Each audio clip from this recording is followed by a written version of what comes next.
Welcome to this week's episode of Trista's Plate Story podcast. I'm Trista Polo from iwokeupawesome.com, and I am your host. Each week we learn the story behind that vanity plate. You know, the one you saw driving down the road? What did it say? What did it mean? Why did they choose it? Welcome to Trista's Plate Story podcast. I'm really excited to have Trent Bray from Salt Lake City, Utah. His license plate I could not figure out just by looking at it. It's B00URN5. Welcome, Trent. Yes. Thank you. First and foremost, thank you. I appreciate the opportunity to come on and talk about something that's fun and quirky. And, you know, it's not the usual thing that I do. So I love it. I love this opportunity. I'm excited to hear the story. Tell me, what is B00URN5? Yes. So we'll dig into some of the other vanity plates too, I'm sure later, but yes. B00URN5, yeah, that one it actually started with my wife's car. We bought her a car and she's like, you know what? I love those license plates where you just sit there, stare at the stoplight and you're trying to figure them out and you can't figure it out. She's like, I want people to not be able to understand my plate. Like that's, you know, I just want a bunch of random letters and numbers. So they're sitting there thinking like, what is this supposed to mean? And then they don't know. I'm like, well, I can give you one that's going to be super random. And I don't even know why it came top of mind. I just am a kind of a Simpsons nerd for at least the original first 10 seasons or so of The Simpsons. And I was like, oh, Quidgy-Bo. It's 7 letters. Nobody's going to know what it means. And it's a really obscure reference in The Simpsons. I would say so.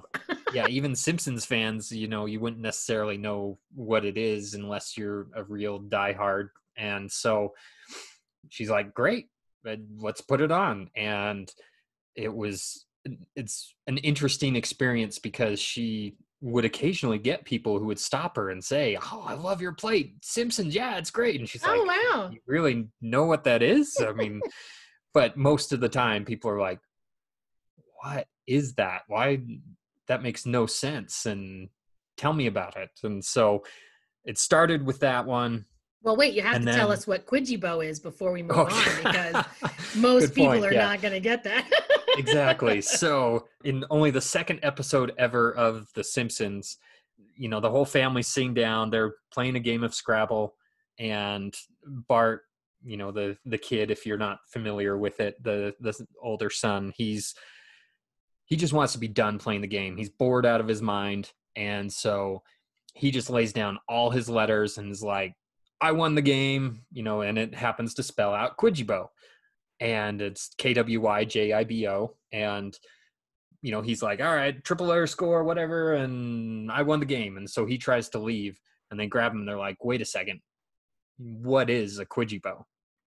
And he basically starts describing Homer, the dad, and says, oh, it's a balding North American ape with a bad temper. And, you know, and as the gag usually goes in that, he, you know, Homer chases after him and tries to strangle him. And they say, oh, Quidgy-Bo on the loose. And so that's where that reference came from. My husband has a similar sort of word. It's not a Simpsons reference, but when he was a kid, there was a riddle. What are 3 words that end in G-R-Y? So he gets this riddle at school. He goes home and asks his dad, and his dad says angry, hungry, and kangry. And they're like, what's kangry? And he says, it's a board, like a wooden board with a nail in it sticking out of it. That's a kangry. Okay. So kangry became this very important word to my husband growing up, and it's what he named his first real sailboat after. And so I kind of get the idea that, you know, making up a word and then figuring out what it means later. Yeah. Well, that I appreciate that story. That's kind of cool that you've got that. But yeah, the Simpsons thing, you know, kind of carried on from there. And I just gotten a new vehicle and I was brainstorming plate ideas. And so there's a couple people in my neighborhood who are also fans of The Simpsons. And, you know, I just kind of threw it out to them and I was like, hey, let's let's think of a Simpsons vanity plate that I can put on this, because it was kind of funny. They didn't realize that my wife's vehicle was my wife's vehicle, because we had taken the plate and transferred it to a different vehicle, and when we moved into the neighborhood, and I found them posting my wife's license plate on some random Facebook group. They're like, "Oh, I love this license plate. Can you believe it?" I'm like, "You do Nice. realize I live like 5 houses down from you, right?" They're like, "That's yours? No way." And so we kind of create a bond over that, but we threw out a bunch of different options, and unfortunately a lot of other Simpsons fans out there have taken up a lot of the plate options. But Well, how long has The Simpsons been around? 31 seasons. Come on now. Yeah. Is that like 31 years, or is there more than one season in a year? I think it was 1989 is when Oh my it gosh. initially debuted. Wow. So I can't even get my head around that. Well, I interrupted you. I couldn't it's fine. because you're right. There are so many fans, and I'm sure there are so many references and license plates. So the one that I wanted the most was Bort, which you know, even if you put a 0 instead of the O, you know, all the combinations that you can think of, it wouldn't work. And that reference is when they go to Itchy and Scratchy Land, and Bart is looking for one of those little vanity license plates with your name on it, and they didn't have Bart, but they had Bort, and he's like, who in the world names their kid Bort? Right. And later in the episode, they end up going into the control room of the Itchy and Scratchy Land, and one of the calls that they made, they're like, the license, or the gift shop is out of Bort license plates. We need more Bort license plates. So that would obviously work really well for a license plate, because it's a license plate reference, but that has been taken on multiple times over. So yeah, I eventually decided on B00URN5, and that is a reference when they try and drum up tourism in Springfield, and they have a film festival, and they want local people to put their films in a day in the life of Springfield or something like that. And you know, the local town billionaire Monty Burns, that nobody really wants to win the prize money because, you know, he already has the money. So he ends up hiring, like, you know, a Steven Spielberg knockoff or something to direct this, you know, powerful film and all this, and everybody sees right through what he's trying to do. And so they start booing him at the end of his film. And, you know, his right-hand man, Waylon Smithers, you know, is just a yes man and always tries to make him feel better. And he turns to him, he's like, Smithers, are they booing me? He's like, no. They're saying B00URN5. They're cheering you on.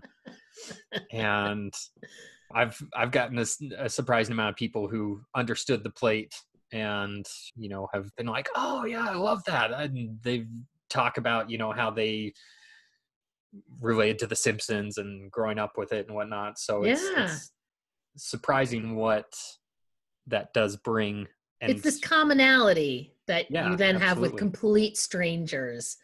See, I thought it was like maybe the Bourne movie series. That's a common one I get. Yeah, I would never have guessed B00URN5.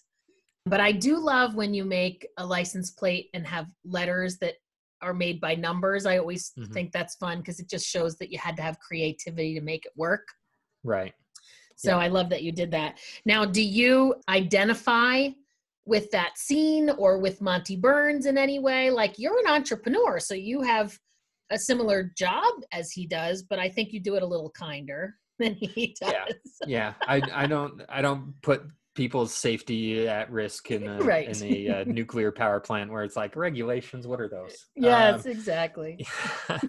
So I wouldn't say I directly relate. Okay, good. Like you said, I do feel a little bit kinder, you know. So my main source of income right now is flipping houses, and, you know, I try to clarify, it's like I'm an ethical house flipper. Like, I won't sell a house that I wouldn't sell to a family member, and that became true. I ended up selling one of the flips to my sister, who still lives in that house. And so it's one of those things. It's like, I want to be able to sleep at night. I'm not gonna, you know, profit comes second. You got to have a nice house first. Not everybody who flips houses believes that, because isn't the margin, the profit margin, pretty slim? It is at pretty times, slim. right? So how do you, I mean, obviously you do it so that you can sleep at night and so that you can be proud of your business. And I really acknowledge you for that. How do you make that happen though? Because the margins are so thin. Yeah. Yeah. Usually it means making compromises in other areas. So we have a plan where we'll go in and say, we're going to do this, this, and this. This is the budget. It's like the budget's got to come from somewhere else. So maybe the yard isn't going to be as nice. We can't transform it as much as we would have liked to have done, or we've had to, one that's more recent that sticks out in my mind is we had to give up a master bathroom. So it was an older house. It didn't have a master bath, and we had a plan to implement a master bath in there. And we had some other issues that came up. And so the money got diverted to that, and we didn't get a master bath, which ultimately in a way hurts margins as well, because, you were banking on charging this much because it had that feature. So you've got to restructure things, but usually there's a way around it. And, even though the margins are usually tight, they're, more often than not, they're in the positive rather than the negative, although the negative has definitely happened. I think that's true in any business, right? Certain deals don't make you money like you thought they would. I think that you've made the decision that this is how we run our business. So every conversation, every decision, every challenge comes from there. Mm-hmm. And so I think that makes you creative in that way.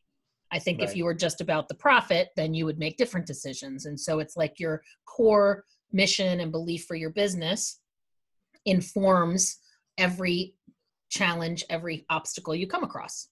Right. So that's awesome. And then you have another business that you're starting as well, in addition to that. Tell us about that.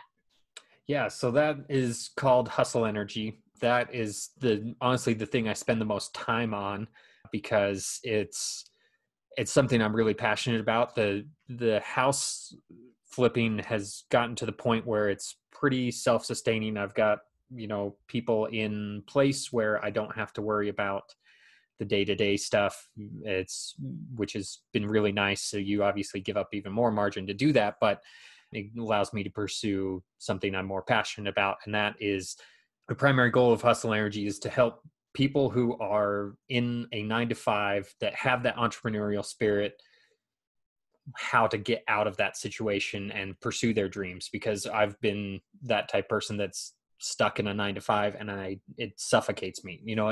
It's not for everybody.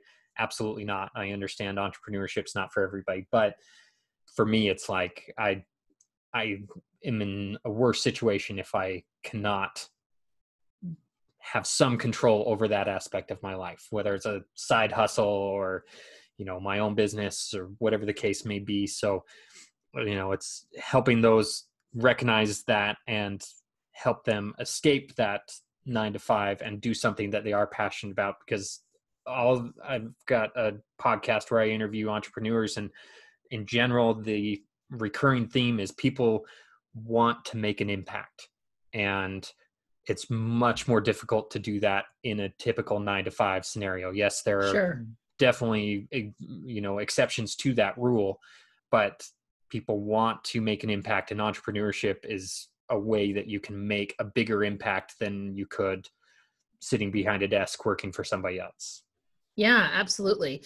And you come to entrepreneurialism honestly, and that's actually tied into your history with The Simpsons. Can you share why was The Simpsons such a big part of your history that your license plates are all a nod to it? Yeah. Yeah. So I like to tell people I was raised by The Simpsons, just because I'm not sure that's a good thing. Yeah. Turned out all right, I think. You did. But yeah, so my parents were entrepreneurs, and my mom's dad was also an entrepreneur, and so they were always working on their business. I'm the youngest in the family, so that was at a point in the time where their business was the most successful, and so they were trying to create new opportunities and expand and grow. And so they were gone a lot.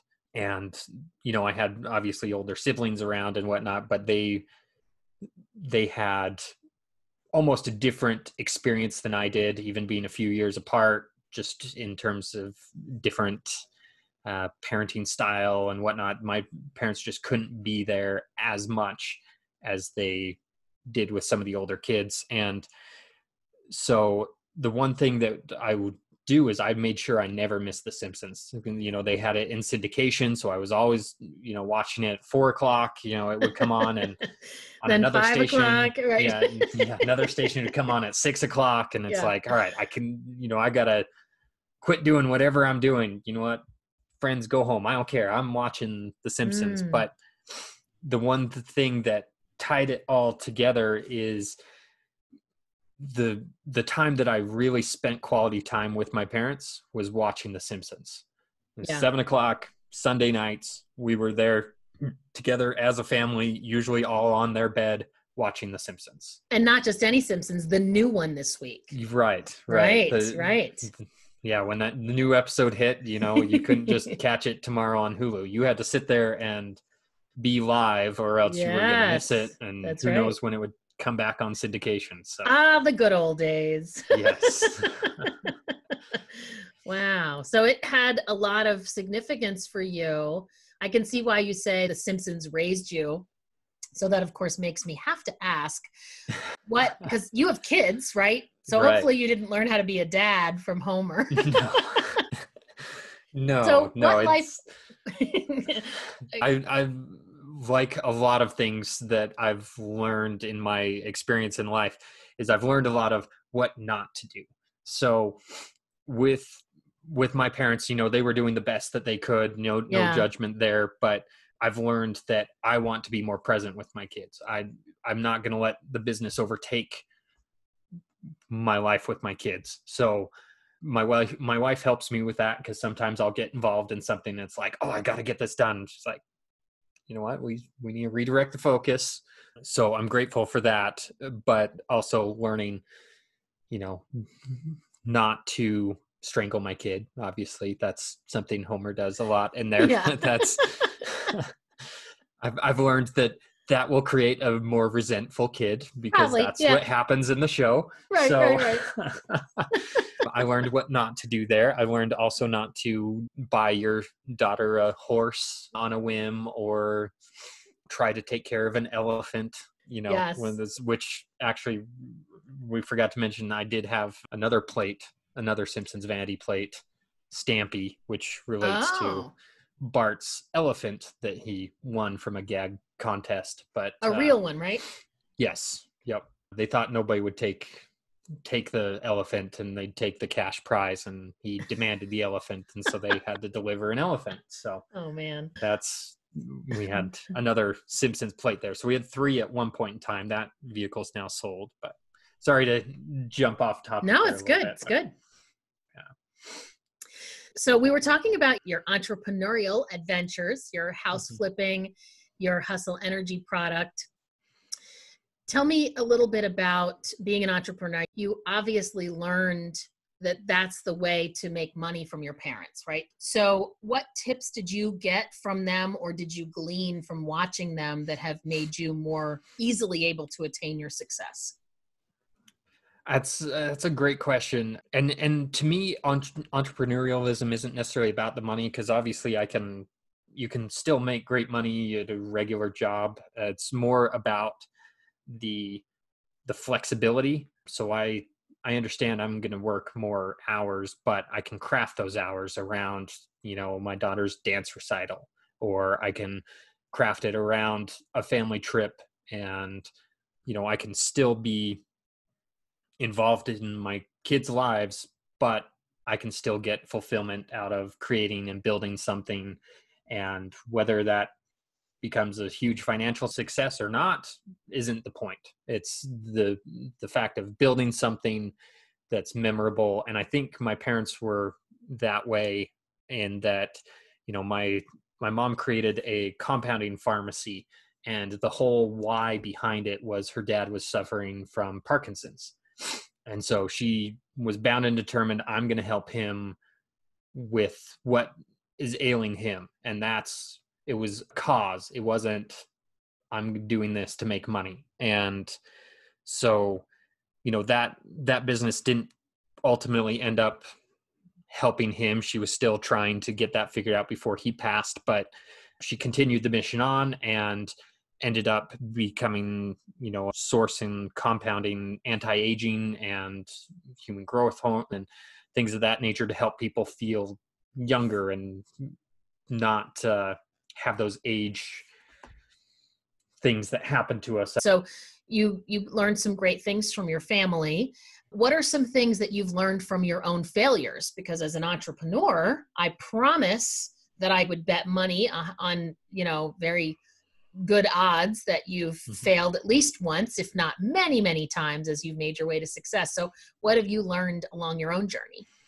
Yeah, I think I don't have enough fingers and toes to count those, but it's honestly something that is a part of the entrepreneurship experience. And it's something that people are talking more about now, but I wouldn't say is regularly talked about. And so, on my podcast where I interview entrepreneurs, I make sure to ask that question: what was your biggest failure and what did you learn from it? And my failures have always come down to the same thing of giving up too early and not being persistent enough. So when, seeing my parents, I kind of got a warped view. I kind of got a warped view of what entrepreneurship was like because I saw them at their peak. And so I saw their, when everything was going really well, I didn't see as many of the struggles. And so it's like, oh, well, this is easy. If it's not working well, it's the wrong thing. Okay. I just had to abandon the idea and find the idea that worked. Well, every successful person, hyper successful person that I've talked to, they have one thing in common. They had a dream, a cause bigger than money or bigger than themselves. They had a cause and they never stopped working towards that cause, no matter what odds or adversity got in their way. And so the biggest thing that I preach is to have a why behind what you're doing and never give up on it no matter what comes your way. If your why is big enough, it will help you fight through that. And that's something I've had to learn the hard way many times over. And fortunately now I understand that. And, I've understood no matter how many times I've wanted to quit on hustle trying to get a product to market over the last 3 years. Yeah. I've got to keep going. Yeah, you're absolutely right. And, your why is such a key thing. There's, the phrase, if you love what you do, you'll never work a day in your life. I do kind of call BS on that in the way that it is still work. Like for your podcast, you still have to put in the work. It's fun for you to do the work, but you can't just, have fun all the time and nothing ever stops that. There is still work involved and you still have to craft the time around it, but it is something that you really have to have the passion behind it, or else you're just going to abandon it at the first sign of distress. Yeah. Now everybody starts somewhere, and you started as an entrepreneur. So how did you first get started? An entrepreneurial venture takes some capital to get started. So you either have to borrow it, raise it, or I don't know, win the lottery. How did you first fund your entrepreneurial journey when you were just getting started? So that goes back a ways. So I'd say my first journey in entrepreneurship was selling baseball cards back when I was like 6. I would That's cheating. It gets there. Don't worry. So that was, just, I wanted to get more baseball cards, so I had to sell some of them to be able to fund the next ones. But, my first real business started when I was 14. I was just interested in web design or websites in general. And at the time there's no YouTube, there's no real resources out there. I was 14, so I couldn't go drive to a bookstore to get a book on how to design websites. So I just spent a lot of my time going to websites, right click, view source as, and then reverse engineering a website. And so, at the time it was obviously a lot easier. So it was just learning HTML. And so I mean, but holy crap. Yeah. Like the fact that you did that, I'm extremely impressed right now. Well, I'm glad it impressed somebody, but well, because I know what it looks like when you right click. I just spent the time and said, okay, well, look, it starts with this tag and it ends with this tag, and then let's work our way into the middle and figure out what these things mean. And it was something that was really interesting to me. I really resonated with it for whatever reason. And so I figured out how to make websites, and I didn't have any programs or anything. So I just designed them in Notepad on my computer and, just typing the code in. And so I ended up, starting to offer websites to family members and then friends and then local companies. And so that was really exciting to me. And that was, I think, the easiest way to raise capital is to start a service related business, because I was providing a service. It required nothing more than the computer that I had. Right. And so no overhead, no employees, no financial investment into equipment. Yeah, that's very smart. Right. So that was something that's like, okay, well, again, it worked pretty easily. So I kind of rested on my laurels on that. I ended up getting some vending machines. That's exciting. That's very entrepreneurial, having vending machines. That's like the sort of thing, every time I would get something from a vending machine, I would think somebody is making money right now, but who even knows how that works? So it's kind of a sad story, but it was in the office complex my mom was at, and she'd heard through the grapevine that this guy was selling his vending machines, and it was a blind man who his wife had become sick and couldn't help him anymore to restock the vending machines. And being blind, he wasn't able to do that very easily. And so he said, I need to sell these. And so I was able to purchase those and did that for a number of years. Just kept the couple of vending machines. I thought about expanding it and whatnot, and never ended up doing that. But it was a fun experience. It required work, but I mean, honestly, it was just making sure to shop the sales, and Costco was a great resource to stuff it with snacks. Like, I mean, it was kind of what you'd call now retail arbitrage, where it was like, oh, I'm finding it at this store for this amount, and then I'm reselling it here. Obviously, this was pre-Amazon. And eBay, yeah.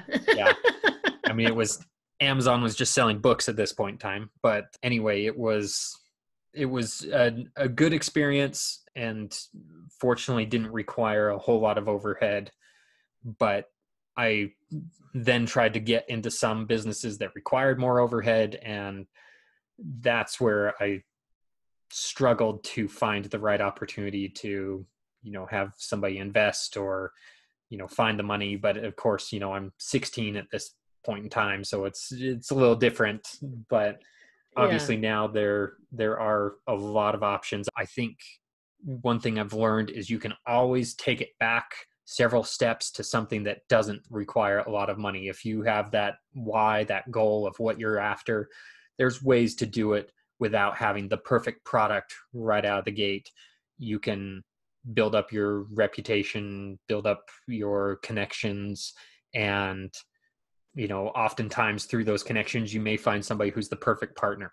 I think that talking with, people, it's like, what's the one thing that you would do differently if you start again? And more often than not, it's hire sooner or include a partner sooner, because a lot of people try and take things on themselves. And it's always great to have an outside perspective when you think, this is the only path forward. We need $1 million for this product or else the business isn't going to survive. Somebody can provide you with an outside perspective. Yeah. And potentially funding if that's what is actually needed. Tell me about your podcast a little bit. Yeah, so it's called Hustle the Day. It's, like I said, typically interview entrepreneurs or those that are in the 9-to-5 trying to escape it, or those who have done that already. And it's available on all the podcast platforms and YouTube, and it's pretty much anywhere you look for a podcast, you'll find it there. Great. I'll definitely be checking out your podcast because it sounds great.